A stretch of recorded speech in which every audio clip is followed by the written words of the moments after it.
આપ જોઈ રહ્યા છો ન્યૂઝ 18 ગુજરાતી આપણું ગુજરાત સાથે હું છું સિદ્ધાર્થ ધોળકિયા। મહત્વના સમાચારોથી કરીએ શરૂઆત।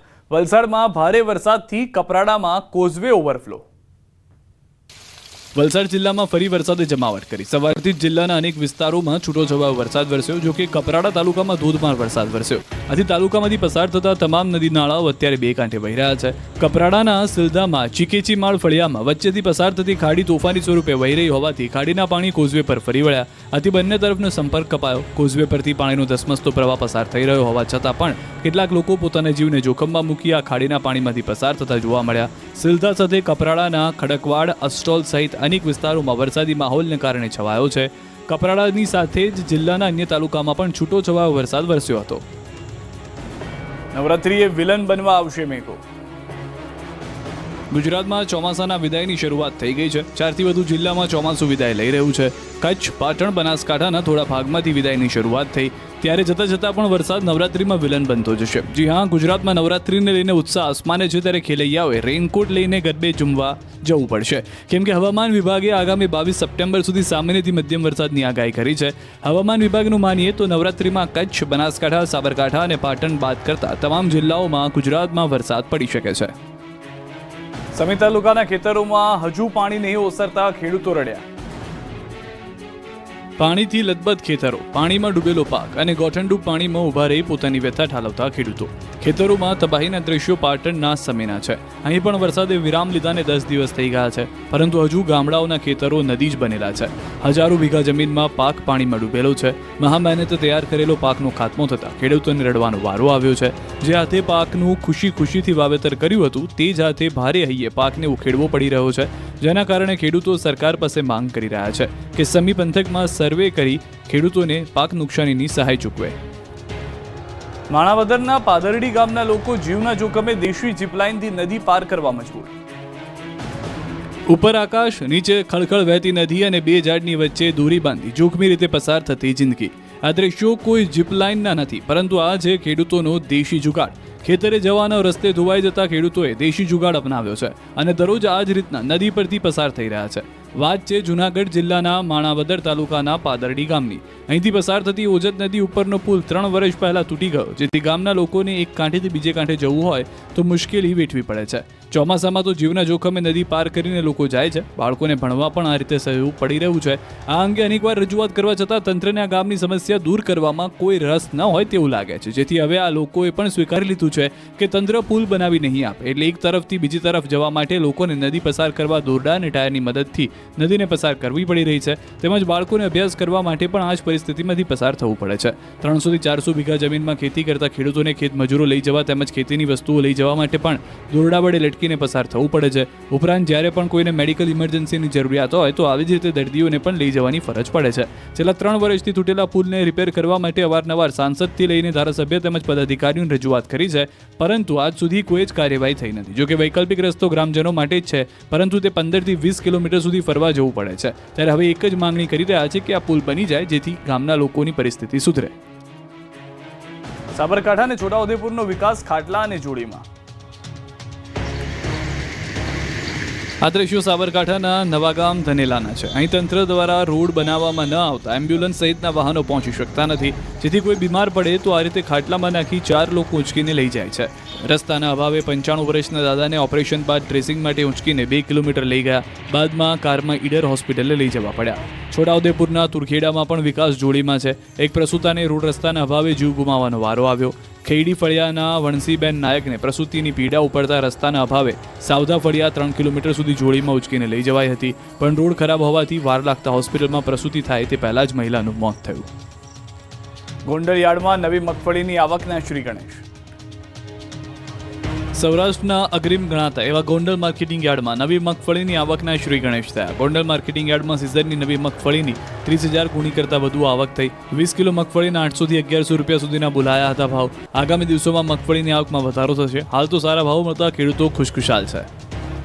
જમવાનું ન આપતા તિલકવાડાના વિદ્યાર્થીઓનો હોબાળો। ખરાબ ભોજન, દૂષિત પાણી અને યુનિફોર્મની સમસ્યા સામે 400 આદિવાસી વિદ્યાર્થીઓએ કર્યા ધરણા પ્રદર્શન. નર્મદા જિલ્લાના તિલકવાડા નગરમાં આવેલી એકલવ્ય મોડેલ રેસિડેન્શિયલ સ્કૂલમાં વિદ્યાર્થીઓએ હોબાળો કર્યો. આ સ્કૂલમાં અભ્યાસ કરતા 400 આદિવાસી વિદ્યાર્થીઓને મૂળભૂત સુવિધાઓ નહીં મળતા વિરોધ કર્યો. સમયસર જમવાનું ન મળતા પીવાનું પાણી ક્ષારવાળું આવતા સહિતના વિવિધ મુદ્દાને લઈને મોટી સંખ્યામાં વિદ્યાર્થીઓ સ્કૂલના દરવાજા પાસે બેસી ગયા. ન્યાયની માંગ સાથે સૂત્રોચ્ચાર કર્યા. વિદ્યાર્થીઓ અને સ્કૂલના સંચાલકો આમને સામને આવી ગયા. રકઝક થઈ મામલો ઉગ્ર બનતા ન્યાય માટે સાંસદ મનસુખ વસાવા પણ પહોંચ્યા. વિદ્યાર્થીઓને આચાર્ય ધમકાવતા હોવાનો આક્ષેપ થયા હતા. જોકે સાંસદના કહેવા પર વિદ્યાર્થીઓ શાંત પડ્યા. વહેલી તકે નિરાકરણ નહીં આવે તો ઉપર સુધી રજૂઆત કરશે. માતરમાં મસ્જિદ મદ્રેસા નજીક ગરબાની મનાઈના બોર્ડ મારતા નોંધાઈ ફરિયાદ. ખેડાના માતરના નાની ભાગોળ વિસ્તારમાં આ પ્રકારના પોસ્ટર લાગતા હિન્દુ સંગઠનો ઉકળી ઉઠ્યા. નાની ભાગોળના હુસેની ચોકમાં વિવાદિત બોર્ડ લાગ્યા, જેમાં લખ્યું છે કે નાની ભાગોળ હુસેની ચોકમાં દરગાહ, મદ્રેસા તથા મસ્જિદની આસપાસ ગરબા રમવા કે વગાડવાની સખત મનાઈ છે. નીચે લખનારના નામમાં મુખ્ય પંચ લખવામાં આવ્યું છે. એવામાં આ બોર્ડ પર આવી સૂચના કોણે લગાવી અને કયા આશયથી લગાવી એ ગંભીર સવાલ છે. આ મામલે વિશ્વ હિન્દુ પરિષદ તથા બજરંગ દળ દ્વારા માત્ર પોલીસ સ્ટેશનમાં જાણ કરાઈ છે. પોલીસ દ્વારા આ બોર્ડ પરનું લખાણ પણ હટાવી દેવાયું છે. સાથે જ સમગ્ર મામલે અરજીના આધારે તપાસ શરૂ કરાઈ. ગામમાં તણાવજનક પરિસ્થિતિ સર્જાઈ. પોલીસને દોડી આવવું પડ્યું. બીજી તરફ મુસ્લિમ આગેવાનો દ્વારા પણ આ મુદ્દે સ્પષ્ટતા કરવામાં આવી કે આ બોર્ડ આજે નહીં પરંતુ લગભગ 6 વર્ષ પહેલા લગાવવામાં આવ્યું હતું. અહીંયા લગ્ન પ્રસંગોમાં ગરબા રમાતા હતા, જેના કારણે કબ્રસ્તાન અને દરગાહ જેવા ધાર્મિક સ્થળો ઉપર નજીક આવવાથી તકલીફ થતી હતી. સ્થાનિક લોકોની લાગણી દુભાતી હતી. તેથી તે સમયે પંચ દ્વારા ચર્ચા કરી બોર્ડ મૂકવામાં આવ્યો હતું. પોલીસે નાની ભાગોળ પંચના 2 વ્યક્તિઓ વિરુદ્ધ ગુનો નોંધ્યો છે. જૂનાગઢમાં એક ખેડૂતે ધારાસભ્યની બોલતી કરી દીધી બંધ. સભામાં ગોપાલ ઇટાલિયાની કર્યા સણસણતા સવાલ. આ સમયે સભામાં આવેલી એક સ્થાનિકે આપ નેતાને આડે હાથ લીધા. કેશોદના બાલાગામ ખાતે આમ આદમીની સભા ચાલતી હતી, જ્યાં વિસાવદરના ધારાસભ્ય ગોપાલ ઇટાલિયા પણ હાજર હતા. આ સમયે સભામાં આવેલી એક સ્થાનિકે આપ નેતાઓને આડે હાથે લીધા, કારણ કે તેઓ છેલ્લા ઘણા સમયથી પ્રદૂષિત પાણીને લઈને હેરાન પરેશાન છે. આ ભાટગામ, સુખપુર સહિતના ગેરકાયદેસર ઘાટથી પાણી પ્રદૂષિત થઈ રહ્યું છે, જે ખેતીને નુકસાન પહોંચાડે છે. પણ તેમના ધારાસભ્યએ વિધાનસભામાં અંગે સવાલ ન પૂછતા ખેડૂતે જાહેરમાં જ ગોપાલને તતડાવી દીધા અને કહી દીધું કે સવાલ પૂછવાના રૂપિયા મળે તો શું સવાલ ન પૂછવાના પણ રૂપિયા તમે લીધા છે કે શું? પ્રકાશભાઈ જલ્લુ, તમે 45 મુદ્દા સંકલન સમિતિમાં મૂક્યા, એક પણ મુદ્દો કેમિકલ યુક્ત પાણીનો નથી. બરાબર, તમે એમ જો પ્રશ્ન પૂછે, હું 5000 લઈને પ્રશ્ન નથી પૂછતો. પ્રશ્ન પૂછવાના પૈસા હોય તો તમને ન પૂછવાના પણ પૈસા મળતા હશે. વાપીમાં માથેલા સાંડની માફક આવતો ટેમ્પો મંદિરમાં ઘૂસી ગયો.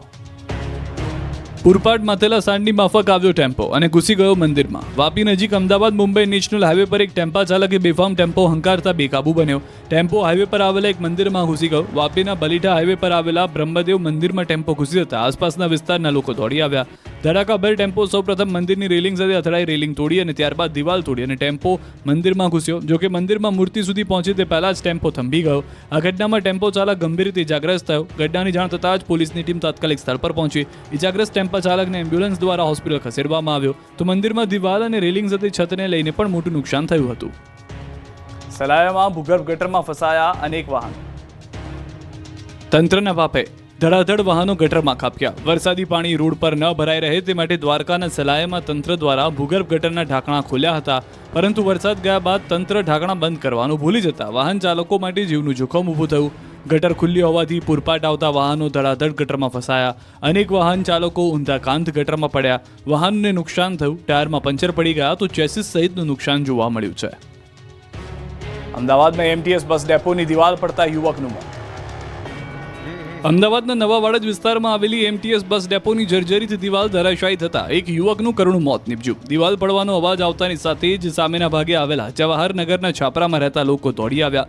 દિવાલ પાસે ત્યાં નજીકમાં જ રહેતો સુરેશ ભરવાડ નામનો યુવક ત્યાં બેઠો હતો. તેની ઉપર જ દિવાલ પડી, જેથી દિવાલના કાટમાળમાં દટાઈ ગયો. બૂમાબૂમ થતાની સાથે જ સ્થાનિક લોકોએ તાત્કાલિક તેને કાટમાળ ખસેડીને બહાર કાઢ્યો. જોકે કાટમાળના નીચે દટાઈ જવાથી તે ગંભીર રીતે ઇજાગ્રસ્ત થયો. તેને સારવાર અર્થે હોસ્પિટલમાં મોકલી અપાયો. જોકે ગંભીર રીતે ઇજાગ્રસ્ત થયેલા યુવકનું સારવાર દરમિયાન મૃત્યુ થયું. બીજી તરફ દિવાલની નીચે વાહનો પણ દબાયા હતા. અહીં એમટીએસ બસ ડેપોની વર્ષો જૂની દિવાલ આવેલી હતી. આ દિવાલ જર્જરિત હોવા અંગેની ફરિયાદ 3 થી 4 વખત કરી હતી, છતાં તંત્ર દ્વારા કોઈ પગલાં લેવામાં ન આવતા આ દુર્ઘટના સર્જાઈ. સુરતની હોટલના તળાવમાં ડૂબી જતા 1.5 વર્ષના બાળકનું મોત. મોબાઈલમાં વ્યસ્ત રહેતા અને બેદરકાર માતા પિતા માટે આંખ ઉઘાડનારો કિસ્સો સુરતથી સામે આવ્યો, જેમાં 1.5 વર્ષના માસૂમ બાળકનું મોત થયું. માતા પિતા માટે આ એક ખૂબ જ ચેતવણીરૂપ કિસ્સો બની ગયો છે. મળતી માહિતી પ્રમાણે માતા પિતા પોતાના બાળકને લઈને શહેરની યુફોરિયા હોટલમાં પરિવારને બર્થડે પાર્ટીમાં જમવા માટે લઈ ગયા. આ દરમિયાન માતા પિતા જમી રહ્યા હતા ત્યારે 1.5 વર્ષનું નાનું બાળક ક્રિશુ રમતા રમતા બહાર નીકળ્યું અને હોટલના પરિસરમાં બનેલા વોટર પોન્ડમાં પડી ગયું. પરંતુ માતા પિતા હોટલમાં ચાલતી પાર્ટીમાં વ્યસ્ત હતા. 15 મિનિટ સુધી બાળક ન દેખાતા શોધખોળ આદરી ત્યારે હોટલમાં અન્ય ગ્રાહકને પોન્ડમાં બાળક પડ્યું હોવાની જાણ થઈ. હોટલના સંચાલકો ક્રિશુને બહાર કાઢવા માટે દોડી આવ્યા. બાળકને બહાર કાઢવામાં આવ્યો પરંતુ તે બેભાન હતો. તેને તાત્કાલિક હોસ્પિટલ લઈ જવામાં આવ્યો. ત્યાં બાળકને મૃત જાહેર કરાયો. પાણીમાં લગભગ 15 મિનિટ સુધી બાળક ડૂબેલું રહેતા તેનું કરુણ મોત થયું. આ ઘટનાથી અરેરાટી વ્યાપી ગઈ છે. રાજકોટમાં વૃદ્ધ પર ચાની કિટલી પર હુમલાનો પ્રયાસ છતાં કાકાએ આરામથી ચા પીધી. આ દ્રશ્યો રાજકોટના છે, જે 66 વર્ષના એક વૃદ્ધ પર છરીથી હુમલાનો પ્રયાસ થયો. મહેન્દ્ર સરવૈયા નામના આ વૃદ્ધ જ્યારે ચાની કિટલી પર બેઠા હતા ત્યારે જ એક શખ્સ પોતાના સ્કૂટરમાંથી છરી કાઢીને આવે છે અને ધમકાવા લાગે છે. બાદમાં છરી મારવાનો પ્રયાસ પણ કરે છે. આ દરમિયાન આસપાસમાંથી કેટલાક લોકોને તેઓને સમજાવવાનો પ્રયાસ થાય છે. બંને વચ્ચે બોલાચાલી શરૂ થાય છે. આ મામલે હરી હેરભા નામના શખ્સ વિરુદ્ધ ફરિયાદ નોંધાઈ છે. કહેવાય રહ્યું છે કે અગાઉ થયેલો કોઈ પોલીસ કેસ પાછો ખેંચી લેવા બાબતે ધમકી અપાઈ. જો કે આ સ્થિતિ વચ્ચે પણ આ કાકાએ ચા મંગાવીને જાણે કે થયું જ ન હોય એમ પીવા લાગ્યા. શહેરના કેનાલ રોડ પર બનેલી આ ઘટના હાલ ચર્ચાના કેન્દ્રમાં છે. વઢવાણના બસ સ્ટેન્ડમાં બોલી બગડાટી, પોલીસે કરાવ્યું કાયદાનું ભાન. વઢવાણના બસ સ્ટેન્ડ વિસ્તારમાં કેટલાક શખ્સો કોઈ કારણોસર બબાલ કરી હતી. દ્રશ્યોમાં જોઈ શકાય છે મહિલાઓ, યુવાનો સહિતના લોકો ધારિયા, પાઇપ, છરી સહિતના હથિયારો સાથે મારામારી કરી રહ્યા છે. ટ્રાફિકથી ધમધમતા વિસ્તારમાં ઝઘડો થતા નાસભાગ મચી ગઈ.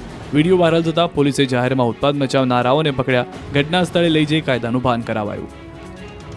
અમરેલીથી સમાચાર. યુવકે યુવતી પર છરીથી હુમલો કર્યો. યુવતીને ગળાના ભાગે ગંભીર ઈજા પહોંચી છે. ઘાયલ યુવતીને હોસ્પિટલ ખસેડાઈ છે. અમરેલીના ભાવકા ભવાની મંદિર વિસ્તારમાં રહેતા યુવકે તે જ વિસ્તારમાં રહેતી યુવતી પર છરી વડે કર્યો છે હુમલો. ઘાયલ યુવતીને 108 મારફત સારવાર અર્થે અમરેલી સિવિલ હોસ્પિટલમાં ખસેડી. ઘટનાને પગલે Amreli city police Amreli civil hospital ખાતે દોડી આવી. છરી વડે હુમલો કરવાનું કારણ અકબંધ. સાબરકાંઠાથી સમાચાર. હિંમતનગરની જીઆઈડીસીમાં ભીષણ આગ લાગી છે. એગ્રોમાં ભીષણ આગ લાગતા અફરાતફરી. જીઆઈડીસીમાં આવેલ બ્રહ્માણી એગ્રોમાં ભીષણ આગ લાગતા દોડધામ મચી ગઈ. એગ્રો ફેક્ટરીમાં રહેલ તમામ ખેતીની દવાઓ બળીને થઈ ગઈ છે ખાક. હિંમતનગરના 2 થી વધુ ફાયર ફાઇટર આગ પર કાબુ મેળવવા પહોંચ્યા. અમદાવાદના નારણપુરા વિસ્તારમાં આગની ઘટના. ગેસની લાઇન ફાટતા આગ લાગી. રોડ ઉપર ગેસની લાઇન ફાટતા લાગી હતી આગ. ફાયર વિભાગે આગ પર મેળવ્યો કાબુ.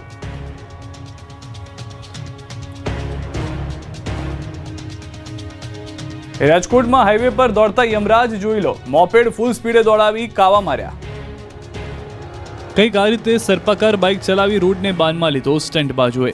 ખતરનાક અને જોખમી સ્ટન્ટના દ્રશ્યો રાજકોટના છે. માર્કેટ યાર્ડ પાસે કેટલાક નબીરાઓએ સર્પાકારમાં વાહન ચલાવીને રોડને બાનમાં લીધો. ટ્રાફિકથી ધમધમતા રોડ પર બેફામ વાહન ચલાવી અન્ય લોકોના જીવ પણ ખતરામાં નાખ્યા. સ્ટન્ટ બાજુની વિડીયો વાયરલ થતા પોલીસે કાર્યવાહી શરૂ કરી છે. જૂનાગઢની કલેક્ટર ઓફિસ પાછળ દીપડો આવી ચડતા લોકોમાં દહેશત. જૂનાગઢના ગામડાઓમાં તો દીપડો આંટાફેરા મારી રહ્યા છે, પરંતુ આ વખતે શહેરની અંદર દીપડો આવી ચડતા દહેશત ફેલાય છે. જૂનાગઢ શહેરના કલેક્ટર ઓફિસ પાછળ આવેલા મીરાનગર વિસ્તારમાં શિકારની શોધમાં દીપડો આવી ચડ્યો. મીરાનગર પાછળ આવેલા પ્રણામીનગર 2માં દીપડાના આંટાફેરા જોવા મળતા લોકોમાં ભય ફેલાયો. રાતના સમયે સોસાયટીમાં દીપડો ઘૂસી જતા લોકોના જીવ અદ્ધર થઈ ગયા. 1-2 દિવસથી નહીં પરંતુ 3 દિવસથી દીપડાઓ ડેરો જમાવતા અહીંના લોકો ઘરની બહાર નીકળતા પણ ડરી રહ્યા છે. આ અંગેની વન વિભાગને જાણ કરવામાં આવતા વન વિભાગે દીપડાને પકડવા માટે 3 પાંજરા ગોઠવ્યા છે, પણ ચતુર દીપડો હજુ પાંજરે પુરાયો નથી. આ તરફ છોટાઉદેપુરમાં દાદીને ઉઠાવી ગયો દીપડો. છોટાઉદેપુરની કીકાવાડા ગામ નજીક ખોસ ગામે વૃદ્ધ મહિલા ઉપર દીપડાએ હુમલો કરતા વૃદ્ધ મહિલાનું મોત થયું. ખૂંખાર દીપડાએ 95 વર્ષની વૃદ્ધ મહિલા કપૂરીબેન રાઠવા ઉપર અચાનક હુમલો કર્યો. ખોસ ગામે વૃદ્ધા સાંજે ઘર પાસે જતા હતા તે સમયે દીપડાએ હુમલો કર્યો. દીપડાએ વૃદ્ધ મહિલાને ખેંચીને બાવળિયાના ઝાડમાં ઉઠાવી લઈ ગયો. ગામ લોકોને ખબર પડતા લોકો દોડી આવતા દીપડો જંગલમાં ભાગવામાં સફળ રહ્યો. વૃદ્ધ મહિલાનું મોત થતાં જેતપુર પાવી ખાતે પીએમ અર્થે લઈ જવામાં આવ્યા. હાલ છોટાઉદેપુર વન વિભાગ દ્વારા પાંજરું મૂકી દીપડાને પાંજરે પુરાયો છે. ગીર સોમનાથના ડાયરામાં ડોલર અને ચલણી નોટોનો વરસાદ.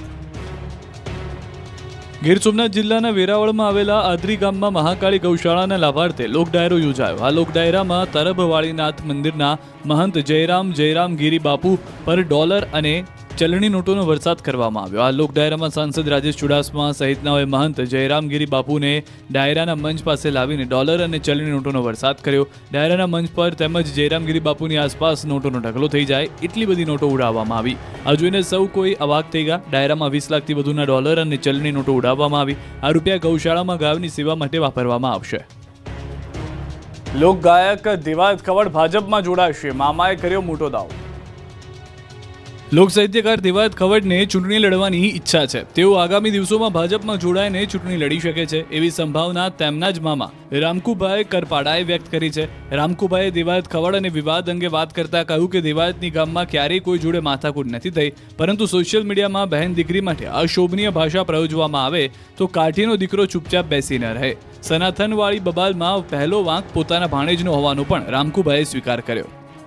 દેવાયત ખવડને જે રાજકીય કારકિર્દી ઘડવા માટે થઈ એ છેલ્લા 2 વર્ષથી આ બાબતને કરી રહ્યા છે અને 2 વર્ષથી રાજકીય ઓલામાં એનો જે ગોલ છે એ ગોલ એનો એમ છે કે ભાઈ મારે રાજકીય ક્ષેત્રે આગળ વધવું.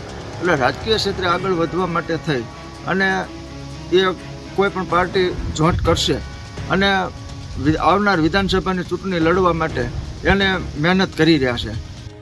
બનાસ ડેરીની ચૂંટણી 10 ઓક્ટોબરે યોજાશે. ઉત્તર ગુજરાતની સૌથી મોટી અને એશિયાની અગ્રણી બનાસ ડેરીની ચૂંટણીને લઈને તારીખો જાહેર થઈ ગઈ છે. ડેરીના સંચાલક મંડળની ચૂંટણી આગામી 10 ઓક્ટોબરના રોજ યોજાશે.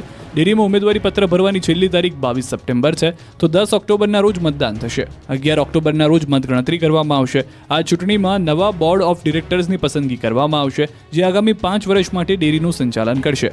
આ વર્ષની ચૂંટણી પણ ભારે ઉત્સાહ અને રસપ્રદ બનવાની શક્યતા છે. જણાવી દઈએ કે હાલમાં જ બનાસ ડેરીએ તેની 57મી વાર્ષિક સાધારણ સભામાં પશુપાલકો માટે 2,909 કરોડના ઐતિહાસિક ભાવફેરની જાહેરાત કરી હતી, જેમાંથી 2,131 કરોડ ડેરી દ્વારા સીધા ચૂકવાશે અને બાકીના 778.12 કરોડ દૂધ ઉત્પાદક સહકારી મંડળીઓ દ્વારા ચૂકવવામાં આવશે. આ ભાવફેર ગત વર્ષના 1,973.79 કરોડની સરખામણીએ નોંધપાત્ર વધારો દર્શાવે છે. રાજકોટમાં રોગચાળો વખરતા fogging, door to door survey શરૂ. રાજકોટ શહેરમાં રોગચાળો વકર્યો છે. ગયા સપ્તાહે શરદી ઉધરસના 788 કેસ નોંધાયા, જે આ સપ્તાહે 899 કેસ થયા. સામાન્ય તાવના 720 કેસ, જે સપ્તાહે 840 કેસ નોંધાયા હતા. ઝાડા ઉલટી, ડેન્ગ્યુ અને ચિકનગુનિયાના કેસ પણ ગયા સપ્તાહ કરતાં વધુ નોંધાયા. તેથી આરોગ્ય શાખા દ્વારા ફોગિંગ કરવામાં આવી રહ્યું છે. આ ઉપરાંત ખુલ્લા પાણીના ટાંકામાં પણ પોરાનાશક કામગીરી કરવામાં આવી રહી છે. સુરતમાં મા બહેન સામે ગાળો આપતા મિત્રએ મિત્રનું ધડથી માથું અલગ કરી નાખ્યું. સુરતના લસકાણા વિસ્તારમાં થોડા દિવસ પહેલા થયેલી એક શ્રમિકની સનસનીખેજ હત્યાનો ભેદ ઉકેલાઈ ગયો છે. પોલીસે હત્યા નિપજાવનાર મૃતકના મિત્ર અને તેની સાથે જ રહેતા મુન્ના નામના શખ્સને દબોચી લીધો. મૃતકે મા બહેન સામે ગાળો આપતા આરોપીએ ઉશ્કેરાઈને હત્યા નિપજાવી હોવાનો ઘટસ્ફોટ થયો. હત્યા કર્યા બાદ ધડથી અલગ કરી દેવાયેલું માથું કચરામાં ફેંકી દીધું. ધડ પણ ફેંકી દેવાનો પ્લાન હતો, પરંતુ પોલીસની અવરજવર વધી જતા ધડ ફેંકી શક્યો ન હતો અને ઘરેથી નાસી છૂટ્યો હતો. મૃતક અને આરોપી બંને બિહારના ગોપાલગંજના રહેવાસી છે. સુરતમાં બંને એક જ ખાતામાં કામ કરતા હતા અને સાથે જ રહેતા હતા. આરોપી હત્યાને અંજામ આપી સુરતમાં જ રહ્યો હતો અને એક દિવસ પહેલા નામ બદલી અન્ય ખાતામાં કામે પણ ચડી ગયો હતો. આરોપી ઝડપાયા બાદ તેના કેટલાક સીસીટીવી પણ સામે આવ્યા, જેમાંથી એક કોથળી લઈને જતો જોવા મળી રહ્યો છે, જેની અંદર મૃતકનું માથું છે કે અન્ય વસ્તુ તેને લઈને પણ પોલીસે તપાસ હાથ ધરી છે. બોરસદથી હાઈ પ્રોફાઇલ સેક્સ રેકેટ ઝડપાયું. આણંદના બોરસદમાંથી કૂટણખાનું ઝડપાયું. આણંદ એસઓજીએ બાતમીના આધારે બોરસદમાં ચાલતા દેહ વેપારનો પર્દાફાશ કર્યો. બોરસદ ડીમાર્ટ પાછળ રહેણાંક મકાનમાં ગોરખ ધંધો ચાલતો હતો. એસઓજીએ 4 યુવતી અને 4 યુવકને ઝડપી પાડ્યા. 3 રૂપલલના અને 3 ગ્રાહકો સાથે સંચાલક અને એક યુવતીની પકડી છે. માહિતી મુજબ છેલ્લા કેટલાક સમયથી કેતુલ ખાટી ઉર્ફે વાળંદ દેહ વેપારનો ધંધો ચલાવતો હતો. બોરસદ જેવા નાના મથકમાં કૂટણખાનું ઝડપાતા ચકચાર મચી ગઈ છે. રાજકોટમાં સોની વેપારીનું 1 કરોડનું સોનું લઈ બંગાળી કારીગર ફરાર. રાજકોટની સોની બજારમાં આવેલી શ્રીહરિ ઓર્નામેન્ટ નામની પેઢીમાંથી એક બંગાળી કારીગર આશરે 1 કિલો 349 કિલોગ્રામ સોનું લઈને ફરાર થઈ જતા ચકચાર મચી ગઈ. 1.1 કરોડથી વધુની કિંમતનું સોનું લઈને ફરાર થઈ જતા સોની વેપારી તરુણ પાટડિયા દ્વારા ફરિયાદ કરવામાં આવી. જોકે 3 મહિના અગાઉ બનેલી ઘટના અંગે વેપારીએ હવે ફરિયાદ નોંધાવતા અનેક ચર્ચા ઉઠી છે. સફીકુલ શેખ નામનો બંગાળી કારીગર શ્રીહરિ ઓર્નામેન્ટ પેઢીમાં દાગીના બનાવવાનું કામ કરતો. તરુણ પાટડિયાએ તેને 18 કેરેટનું કુલ 1349.330 ગ્રામ સોનું દાગીના બનાવવા માટે આપ્યું હતું. 27 મે 2025ના રોજ આ કારીગર ટેબલના ખાનામાંથી સોનું લઈને ભાગી ગયો. વેપારીને કારીગર પર વિશ્વાસ કરવો ભારે પડી ગયો. અમદાવાદમાં ક્રાઇમ રેટના કેસમાં મોટો ઘટાડો. પોલીસના દાવાઓ પ્રમાણે અમદાવાદના ક્રાઇમ રેટના કેસમાં મોટો ઘટાડો થયો છે. અમદાવાદ શહેરમાં ગુનાખોરી નિયંત્રણ અને કાયદો વ્યવસ્થાની સ્થિતિ પર સમીક્ષા કરવા માટે અમદાવાદના પોલીસ કમિશનર GS મલિકની અધ્યક્ષતામાં 6ઠ્ઠી ક્રાઇમ કોન્ફરન્સ યોજાઈ. નવરાત્રી દિવાળીના તહેવારોને લઈને ચર્ચા થઈ, જેમાં છેલ્લા 3 વર્ષના ગુનાઓના આંકડા રજૂ કરવામાં આવ્યા. છેલ્લા 3 વર્ષમાં ગુનાના આંકડાની વાત કરીએ તો ઓગસ્ટ 2023 સુધીમાં 8,642, ઓગસ્ટ 2024 સુધીમાં 6,643 અને ઓગસ્ટ 2025 સુધીમાં 6,554 ગુના નોંધાયા. આ આંકડા દર્શાવે છે કે ગુનાઓની સંખ્યામાં ઘટાડો થયો. સીસીટીવી પ્રોજેક્ટથી મહત્વના ગુના ઉકેલવામાં ઘણી મદદ મળી. અમદાવાદમાં 23,917 ખાનગી સીસીટીવી લગાવવામાં આવ્યા છે. ધાડના કેસમાં 100% ડિટેક્શન છે. લૂંટના કેસમાં 88.16%, જ્યારે કરફોડ ચોરીના કેસમાં 56.7% ડિટેક્શન થયું છે. ઉનાના વાજડીમાં સુમો બેબીને દત્તક લીધા બાદ તંત્ર ભૂલી ગયું. ઉનાના વાજડી ગામે સુમો બેબી તરીકે જાણીતા બાળકને દત્તક લીધા બાદ હવે તંત્ર દ્વારા કોઈ જ દરકાર લેવામાં આવતી નથી, જેથી બાળકનો અભ્યાસ પણ છૂટી રહ્યો છે. પરિવાર પર ફરી આફતના વાદળો છવાયા. વર્ષ 2013માં ઉનાના વાજડી ગામના રમેશભાઈ નદવાણાના 3 પુત્રી 1 પુત્ર અમીશા, યોગિતા, હર્ષ નામના બાળકો ગંભીર મેદસ્વીતાથી પીડાઈ રહ્યા હતા, જેને લઈને એ સમયના તત્કાલીન મુખ્યમંત્રી આનંદીબેન પટેલે બાળકોને દત્તક લીધા અને તેને સારવાર અર્થે અમદાવાદ લઈ જવાયા. સરકારે મદદ કરી, પરંતુ સમય જતાં મેદસ્વીતા ભોગવતા બાળકો ભૂલાયા હોય તેમ દરકાર લેવાવાળું કોઈ નથી. ગરીબ પરિવાર ચિંતિત બન્યો. સારવાર ન મળતા રમેશભાઈ નદવાણાની 2 દીકરી અને 1 દીકરાનો દિવસે ને દિવસે વજન વધી રહ્યું છે, પરંતુ હવે વર્ષો બાદ કોઈ આરોગ્ય શાખા કે સરકારનું તંત્ર આ પરિવારની સ્થિતિ પૂછવા પણ આવતું નથી. વજન વધતા બાળકોના ભણતર છૂટી ગયા, ક્યાંય જઈ શકતા નથી. 8 સભ્યોના પરિવારમાં બાળકોની ભૂખને કારણે 16 લોકોનું ભોજન બનાવવું પડે છે. વર્ષ 2025માં સુમો બેબી અમીશાની ઉંમર 14 વર્ષની હતી. તેનું વજન વધીને 97 કિલો તેમજ 16 વર્ષની યોગિતાનું વજન 72 કિલો અને 12 વર્ષના હર્ષનું વજન 84 કિલો છે. એક તરફ સરકાર મેદસ્વીતા ધરાવતા લોકોની ચિંતા કરી મેદસ્વીતાને દૂર કરવાનો દાવો કરી રહી છે, બીજી તરફ આ સુમો બેબીની દરકાર શુદ્ધ લેવામાં કોઈને રસ નથી. ત્યારે સરકાર દ્વારા બાળકો પ્રત્યે થોડીક સહાનુભૂતિ દર્શાવવામાં આવે તો આ 3 બાળકોનું ભવિષ્ય ઉજ્જવળ કારકિર્દી તરફ લઈ જઈ શકાય છે. તો તાલુકા હેલ્થ ઓફિસરે દાવો કર્યો કે બાળકોની દર 3-4 મહિને ચકાસણી થાય છે. હવે 18મી સપ્ટેમ્બરે અમદાવાદ સિવિલ 3 ખસેડાશે. હાલ થવાને ગણતરીના દિવસો બાકી છે, ત્યારે ગરબાના હબ ગણાતા સુરેન્દ્રનગરના થાનગઢમાં રંગબેરંગી ગરબા તૈયાર થઈ ગયા છે. થાન પંથકના કારીગરોએ કલાત્મક રંગબેરંગી ગરબા બનાવ્યા છે. 3 થી 4 ઇંચ સુધીના વિવિધ માપના ગરબા બનાવવામાં આવી રહ્યા છે. દરેક ગરબાને અનોખી ડિઝાઇન અને રંગરોગાન સાથે તૈયાર કરવામાં આવ્યા છે. એક ગરબો બનાવવામાં લગભગ 35 થી 40 મિનિટનો સમય લાગે છે. આ ગરબાની કિંમત 25 થી 200 રૂપિયા સુધીની રાખવામાં આવી છે. નવરાત્રીની સિઝનમાં 1 લાખ જેટલા ગરબાનું વેચાણ થાય છે. થાનના ગરબાની રાજ્યભર અને દેશ વિદેશમાં પણ બહુ જ માંગ છે. જોકે આજકાલ ડીજે અને પાર્ટી પ્લોટની સંસ્કૃતિને કારણે શહેરી વિસ્તારોમાં માટીના ગરબાનું વેચાણ ઘટ્યું છે, પરંતુ ગ્રામ્ય વિસ્તારોમાં હજુ પણ આ પરંપરાગત ગરબાની સારી માંગ છે. વાંસમાંથી કાર્બન મેળવી બાયોચારનું ઉત્પાદન કરતા કરજણના પ્રગતિશીલ ખેડૂત. સુરતના મૂળ નિવાસી અને હાલ વડોદરાના કરજણ તાલુકાના ધાવડ ગામમાં ખેતી કરતા આ છે રોહિતભાઈ, જેમણે ધરતીની જીવસૃષ્ટિ માટે લાભદાયી એવા વાંસમાંથી કાર્બન મેળવી બાયોચારનું ઉત્પાદન કર્યું છે. આ કાર્બન માત્ર ખેતી અને જમીન સુધારા માટે જ નહીં, પણ પશુ અને માનવ શરીર માટે પણ અત્યંત ઉપયોગી સાબિત થઈ રહ્યું છે. ખેડૂત રોહિત પટેલ સીતાફળની ખેતી નિષ્ફળ જવાથી હાર માન્યા નહીં, પરંતુ 12 પાસ ખેડૂતે પોતાની 6 વીઘા જમીનમાં વાંસની ખેતી શરૂ કરી અને તેને પ્રોસેસ કરીને કાર્બનમાંથી જીવસૃષ્ટિ તથા ખેતી માટે લાભદાયી બાયોચાર બનાવવાનું ઉત્પાદન શરૂ કર્યું. આ સાથે જ તેમણે વાંસમાંથી વિવિધ પ્રોડક્ટ્સ પણ વિકસાવ્યા, જેમ કે bamboo vinegar, air purifier, drops, spray, active charcoal powder, અર્ક, શેમ્પૂ અને બોડી વોશ. આગામી સમયમાં તેઓ વાંસમાંથી salt, face pack, vinegar soap, carbon soap, black powder અને પ્રાણીઓ માટે બાંબુ વિનેગર ડ્રોપ્સ બનાવવાનું આયોજન કરી રહ્યા છે.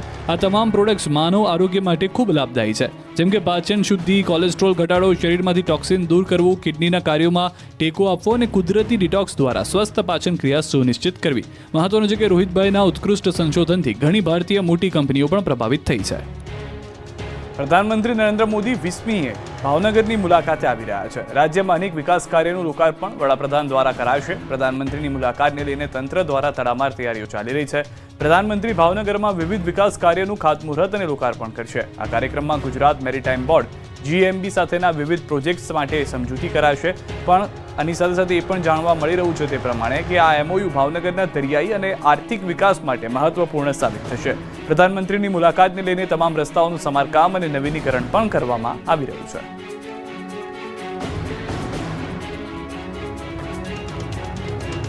જૂનાગઢમાં શિષ્યવૃત્તિ કૌભાંડ ઝડપાયું. જૂનાગઢથી 12 સંસ્થા સામે ફરિયાદ નોંધાઈ. સંસ્થાના આચાર્યો અને ટ્રસ્ટીના હોદ્દેદારો કૌભાંડ શિષ્યવૃત્તિ રકમ મેળવવા ખોટા દસ્તાવેજો બનાવ્યા. નાયબ નિયામક અનુજાતિ કલ્યાણ જૂનાગઢની કચેરીમાંથી મળતી શિષ્યવૃત્તિ રકમ મેળવવા ખોટા દસ્તાવેજો બનાવ્યા. વિદ્યાર્થીઓના નામની શિષ્યવૃત્તિઓ પાડી દીધી.